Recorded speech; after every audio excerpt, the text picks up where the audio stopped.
Imagine a lavish wedding in India, everything meticulously planned. Oh, the colors, the food, the music, The air's thick with anticipation. the hopes and dreams of two families about to be united. But then, at the climax of the ceremony, Yeah.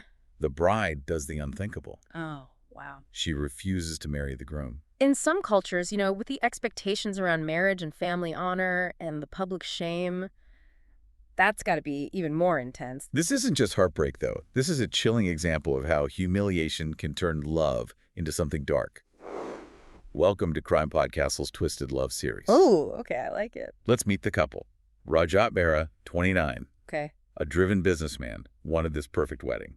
And Simran Kaur, 25, a grad student, seen as the ideal bride by their community in Ludhiana. Ideal bride, huh? You know those labels, they can put so much pressure on people. You never know what's going on beneath the surface. Right. And there were cracks in this relationship. Simran had doubts, confided in friends, but the wedding plans just kept rolling. That's where communication is so key.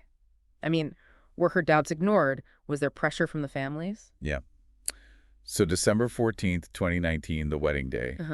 Guests gathered, everything's set. Then Simran drops the bombshell, Oh, no. refuses to marry Rajat, citing irreconcilable differences. Wow. I mean, hundreds of guests, family pleading, huge blow to his pride, especially in a culture where saving face is, like, everything. Fast forward 2 days. Okay. Simran's found dead in her apartment, stabbed multiple times. Oh, my God. A brutal attack. Suspicion falls on Rajat immediately. Right. Witnesses, surveillance. Yeah. It all adds up. And Rajat confesses. He does. He says he went to Simran to get closure, but Yeah. lost control when she basically just dumped him again, gave him all the reasons why it was over. So is this more than a crime of passion then? What do we have? Well, the murder weapon, a kitchen knife, Right. found at the scene with his fingerprints. Hmm. Witnesses heard arguments, screams coming from her apartment before her death. Oh. And the motive's clear, right? His humiliation, the rejection, all that rage boiling over. So the prosecution's going to use all of that to argue premeditation, right? Yeah. That this wasn't just in the heat of the moment. Exactly. Okay, what about the defense? They tried to paint Rajat as emotionally distressed, driven to this temporary madness by the shame of that canceled wedding. So how much does cultural context matter here? Does it excuse the violence or just explain it? Something for you, our listeners, to consider.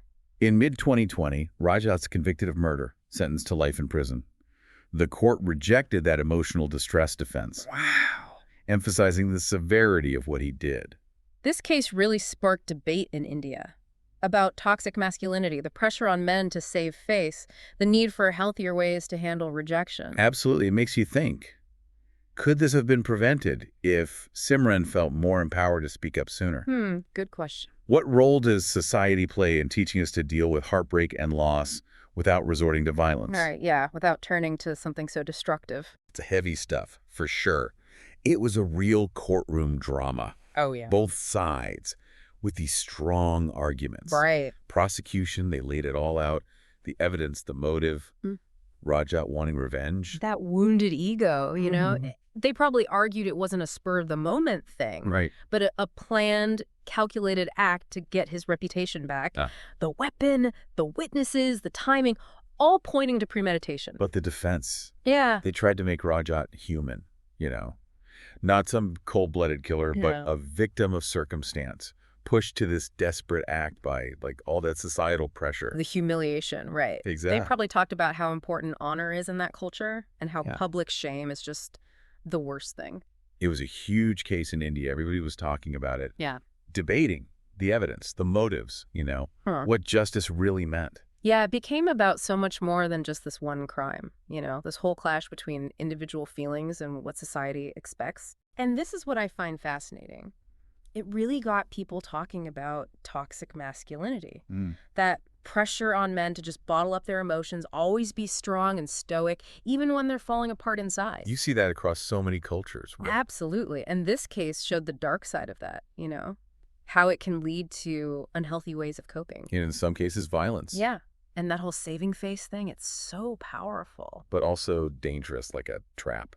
For Rajat, that canceled wedding, it wasn't just personal. It was like he'd broken some societal rule, shamed his whole family. Right. And that pressure to get his honor back, to erase the shame. Drove him to do something unthinkable. So the jury had this huge dilemma. weigh the evidence against, like, all that emotional and cultural stuff. Can you really hold someone fully accountable if they were pushed that far? Tough question. Well, easy answers. No. After weeks of deliberation, the jury came back with their decision. Yeah. Mid-2020, Rajat Mehra, guilty of murder. The court recognized the emotional and cultural factors, but they said those pressures didn't justify taking a life. Wow. Life in prison. A harsh reminder that even with all that pressure, you're still responsible for your actions. Sent shockwaves through the country, right? People debating the role of culture in behavior, how to understand what pushes someone to such extremes. But Simran's death, as tragic as it was, it did lead to something positive. Yeah. It became this catalyst for change, this big conversation about toxic masculinity, the pressure to conform, and the need for healthier ways to deal with heartbreak and rejection. Force people to examine their own beliefs, their own behavior. To see how cultural norms can actually contribute to unhealthy relationships and ultimately to violence. Simran's story. It's like a warning, Even the most perfect-looking relationships can have these hidden problems. And that those bottled up emotions, amplified by all that societal pressure, it can have devastating consequences. This whole case, it's a stark reminder. Love and societal pressures, unchecked emotions. It can be a deadly mix. It really is. Like, this dark side of cultural expectations, the weight they put on people, and what happens when those expectations aren't met, it's tragic. This case sparked a huge conversation across India, right? Made people face some hard truths about the pressure we put on each other. Yeah, absolutely. And those unhealthy ways we deal with rejection and loss. Toxic masculinity, that idea that men have to hide their feelings, always be strong, no matter what. It was a big part of this, right? Huge. And the whole saving face thing, especially in cultures where honor and reputation are so important. Simran's death. It makes you wonder, could this have been prevented? If she felt more empowered to speak up earlier, to break free from all those expectations. That's a question that sticks with you, It shows how crucial open communication is, especially in relationships, and how important it is for people to feel like they can express their doubts, their worries, without being judged or punished. And what about Rajat? Could anything have been done for him? Were there, like, signs we missed, chances to step in before it got so bad? It's hard to say for sure, but it definitely highlights the need to pay more attention to mental health, especially for men, and to make sure there's support, resources for people who are struggling. This case, it's disturbing, for sure. But it's also kind of hope in there. Oh, yeah.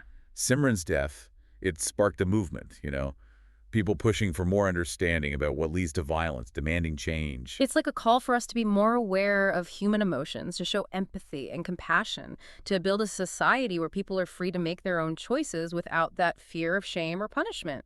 The Ludhiana Groom's revenge. It's one of those stories that stays with you even after the headlines are gone.